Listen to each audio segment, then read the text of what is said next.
반찬이 뭐 있나 보고 도와주려고 했어. 어머니, 냉장고는 왜 여세요? 아, 그냥 뭐 필요한 거 있나 보려고. 여기 우리 집이에요. 남의 집 냉장고를 함부로 여는 건 예의가 아니잖아요. 어머니, 뭐 드시고 싶은 거 있으면 말만 하세요. 괜찮아.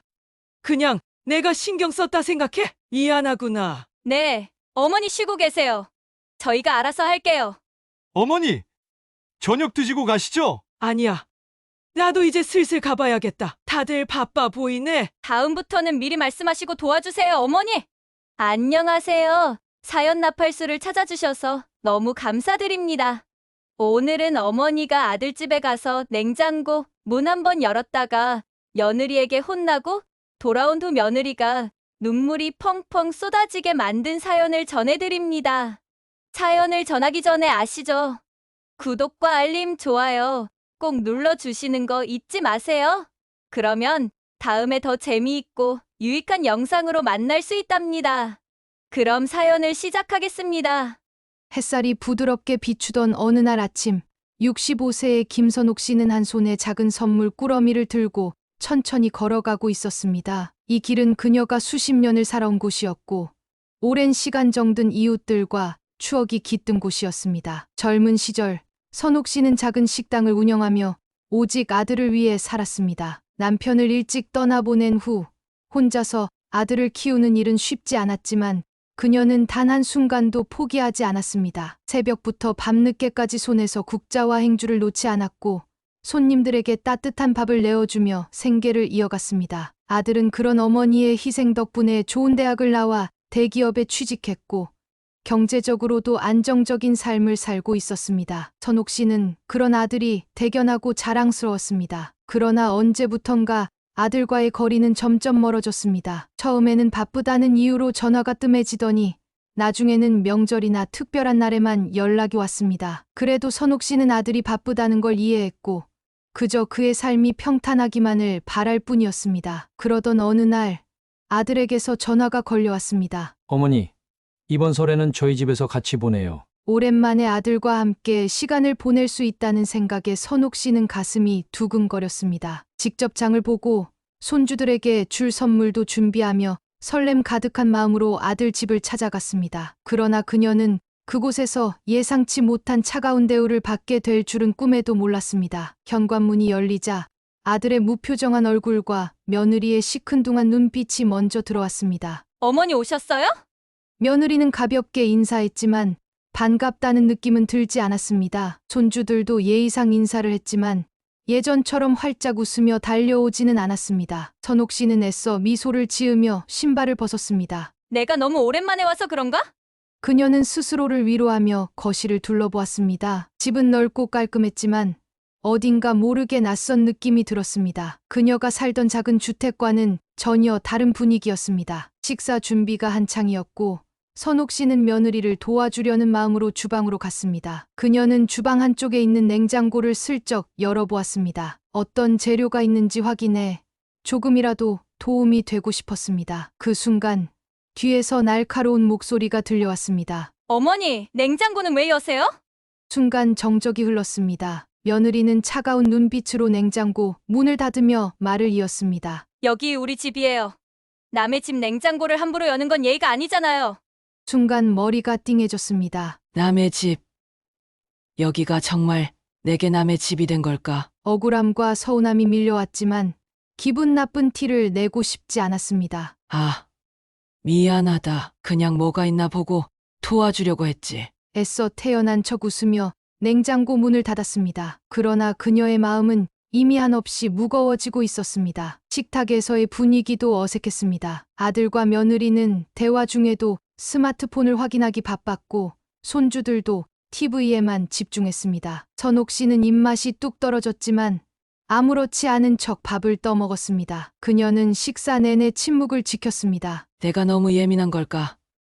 그냥 내가 조용히 있으면 다들 편하겠지. 자신을 위로하며 숟가락을 내려놓았습니다. 다음 날 아침 며느리는 피곤한 기색으로 말했습니다. 여보, 어머니 언제 가시지?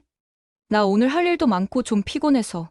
그 말이 귓가에 박혀버렸습니다. 선옥 씨는 아무렇지도 않은 척 조용히 자리에서 일어났습니다. 나도 오늘 볼 일이 있어서 슬슬 가봐야겠다. 아들은 별다른 말 없이 고개를 끄덕였고 며느리는 억지 미소를 지으며 배웅했습니다. 집으로 돌아가는 길, 선옥 씨는 창밖을 바라보며 깊은 한숨을 내쉬었습니다. 그녀는 깨닫고 있었습니다. 아들과 며느리에게 자신은 이제 손님 같은 존재라는 것을. 집으로 돌아오는 버스 안, 선옥 씨는 창밖을 바라보며 깊은 한숨을 내쉬었습니다. 자신이 남처럼 느껴졌던 아들 집에서의 기억이 머릿속을 떠나지 않았습니다. 그녀는 문득 예전의 자신을 떠올렸습니다. 아들이 어릴 때 겨울이 오면 손이 트도록 따뜻한 수건으로 발을 닦아주고 몸이 아프면 밤새도록 곁을 지키던 시간들. 나는 평생 아들만 바라보고 살았는데 이제는 내 존재가 불편한 건가? 눈물이 고였지만 버스 안에서 눈물을 흘릴 수 없어 그녀는 조용히 창밖으로 시선을 돌렸습니다. 이때 독자님들께서는 선옥 씨 힘 좀 내시라고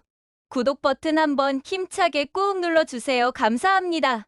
독자님들의 구독 버튼으로 힘을 얻은 선옥 씨의 이야기 이어가겠습니다. 집으로 돌아온 선옥 씨는 너무도 허전한 마음에 오랜 친구인 정숙을 찾아갔습니다. 친구는 그녀의 얼굴을 보자마자 걱정스러운 표정을 지었습니다. 왜 이렇게 얼굴이 어두워? 무슨 일 있어?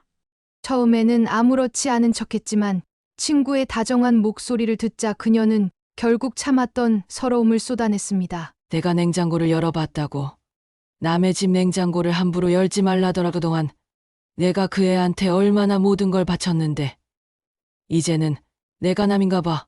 정숙은 한숨을 쉬며 조용히 말했다. 선호가 이제 자식한테 기대는 거 그만해. 우리는 결국 우리 인생을 살아야 해. 지금이라도 너 자신을 위해 살아야지. 언제까지 아들만 보고 살래? 선옥 씨는 친구의 말을 곱씹으며 생각에 잠겼습니다. 그녀는 한 번도 자신을 위한 삶을 생각해 본 적이 없었습니다. 그때 친구가 핸드폰을 꺼내 한 웹사이트를 보여주었습니다. 바로 채널 5070이었습니다. 이거 알아? 요즘 우리 또래 사람들 많이 이용해. 좋은 사람들도 만나고 인생 다시 시작하는 사람도 많더라.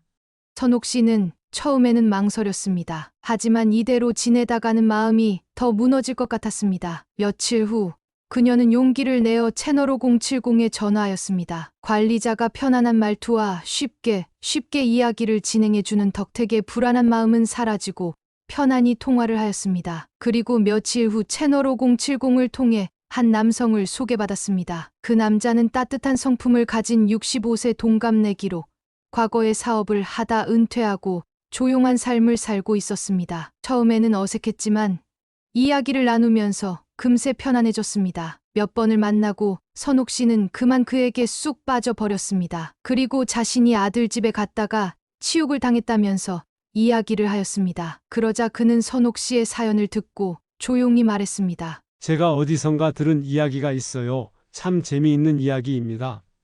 오래전 어느 도인이 길을 가다가 정자 그늘에 쉬고 있었는데 마침 그곳에 늙은 노부부가 길을 가다가 잠시 쉬기 위해 그곳에 앉게 되었지요.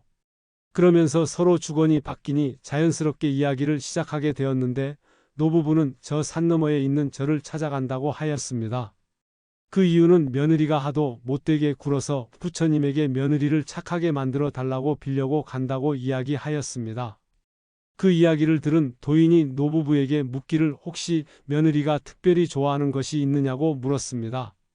그러자 노부부는 이구동성으로 찹쌀떡을 좋아한다고 하였습니다.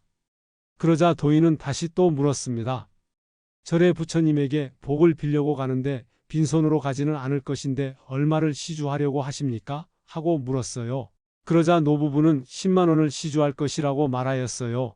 그러자 도인이 말하기를 지금 바로 집으로 돌아가서 그 10만 원으로 이틀에 한 번씩 며느리가 제일 좋아하는 찹쌀떡을 해 먹이세요. 그리고 한 달 동안만 그렇게 하면 반드시 며느리가 착한 며느리가 될 것입니다. 라고 말을 하였고 그 노부부는 국리 끝에 그 도인의 말을 따르기로 하고 집으로 돌아가 도인이 시키는 대로 하였답니다. 그러자 결국 보름이 지났을 무렵에 며느리가 그토록 착하고 오직 시부모님을 존중하고 모실 줄 아는 며느리로 변해 있었다는 겁니다. 선옥 씨는 그 이야기에 자신은 너무나 큰 충격을 받았습니다. 내가 여태까지 며느리를 위해 뭘 했지?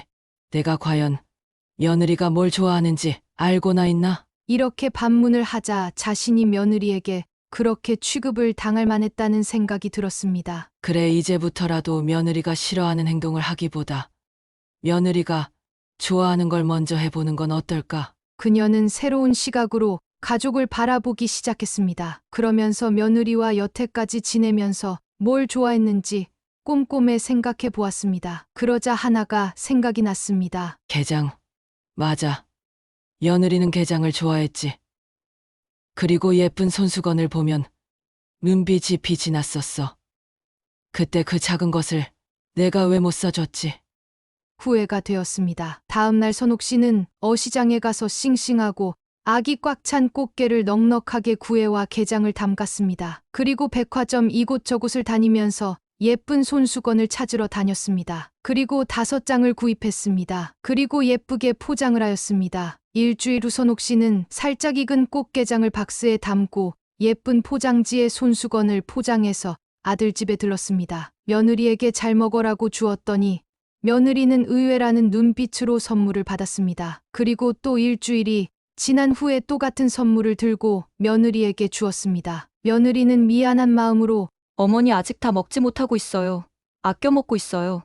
하며 더 미안해했습니다. 그러자 선옥 씨는 아낄 게 뭐 있어. 얼른 먹고 치워야. 맛있는 건 얼른 먹어야 또 들어오는 법이야 하며 미소 지었습니다. 그리고 또 일주일이 지난 후에 또 같은 선물을 하자 며느리는 그때는 시어머니의 마음을 알아보기 시작하였습니다. 자신을 얼마나 사랑하고 있고 잘 지내보고 싶어 한다는 마음을 알게 되었습니다. 그리고 또 일주일이 지나고 예쁜 손수건과 꽃게장을 선물하였습니다. 이제는 며느리가 마치 친정어머니 대하듯이 하는 것이었습니다. 선옥 씨도 그렇게 자신을 대하는 며느리가 너무 좋아졌습니다. 이렇게 며느리와 시어머니의 사이가 점차 좋아지자 선옥 씨는 이 모든 것이 자신의 남자친구의 덕택으로 생각하였습니다. 그러면서 점점 더 그를 사랑하게 되었습니다. 그리고 이제는 자신의 재산 문제를 새롭게 생각하기 시작했습니다. 재산 문제에 대해서도 남자친구에게 의논을 했습니다. 그는 매우 현명하게 이야기해 주었습니다. 자신을 진심으로 위하는 사람이 생겼다는 사실은 큰 위안이 되었습니다. 그는 그녀에게 조용히 말했습니다. 오랫동안 자식만 바라보며 살았던 그녀에게 선옥 씨, 이제는 자식들을 위해서가 아니라 본인을 위한 삶을 살아보는 건 어떠세요?